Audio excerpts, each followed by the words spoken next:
කියන එක අහන්නකෝ. දැන් මං කැමති අර ජීවිතේ අර මේ බිඳුව මට්ටමේ කියන්නේ සාමාන්‍යයෙන් අපි අර කිසිම සල්ලි නැති වෙලාවට අපි ජීවත් වෙන විදිහයි අපි සල්ලි තියෙන රාජ්‍යයත් වෙන විදිහ වෙනස්නේ. මම මේ විදිහේ මං සාමාන්‍යයෙන් කොහොමද ජීවත් වෙනවා. ඒත් මං හරි කැමති අර මේ මට්ටමේ ජීවත් වෙන්න. ඒ කියන්නේ දෙපැත්තෙම මුළු පරාසෙම ජීවත් වෙන්න. ඒක මං සාමාන්‍යයෙන් යාළුවොත් එක්ක මේ දැන් මේ පාර වුණත් මං වෙසක් බලන්න එහෙම ගියා.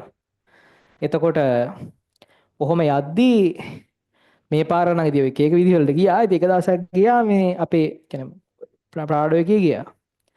යන වෙලාවක ඔය මේ ස්කූටර් ගෑනු ළමයි ගැන කියද්දි මට මතක් වුණේ. ප්‍රාඩෝ එකේ යාළුවෝ සෙට් එකක් දාගෙන ඉතින් වාහනේ ලොකු වාහනයක් ඉතින් ගියා. එහෙම යද්දි මේ ප්‍රධාන පාර හරිද? එකපාරට මෙහෙම අතුරු පාරකින් දැම්ම ස්කූටර් කෙල්ලෙක්. අවුරුදු 16ක විතර කෙල්ලෙක් වෙන්න ඕනේ. නිකන් ඒ වගේ පේනු. මන්නේ ලයිසන් නිකන් හම්බෙච්ච ගමන් වගේ පේනුමක් තිබ්බේ. කොහොම දැම්ම ස්කූටර් ඒ කියන්නේ පිටිපස්සෙත් ගෑන් ළමෙක් ඉස්සරහත් ගෑන් ළමෙක්. මෙහෙම්ම දැම්ම අපි ඉතින් බ්‍රේක් ගහලා කොම කරලා නවත්තා ගත්තා. දැන් මේක ලොකු වාහනයක් මේ බයික් එක පොඩි වාහනයක්නේ. හැප්පුණොත් මේ මනුස්සයාට හානිය වෙන්නේ. එකපාරට නවත්තලා කොහෙද ඔය යන්නේ මැරෙන්න යනවාද කියලා වගේ. මැරෙන්න යනවාද කියලා මගෙන් අහනවා.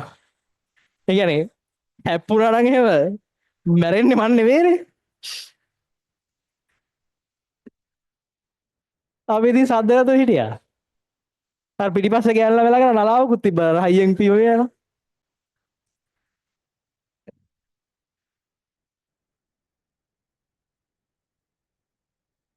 අපිට හිතා ගන්න බෑ කවුද මැරෙන්නේ කියලා හැප්පුණා නම්.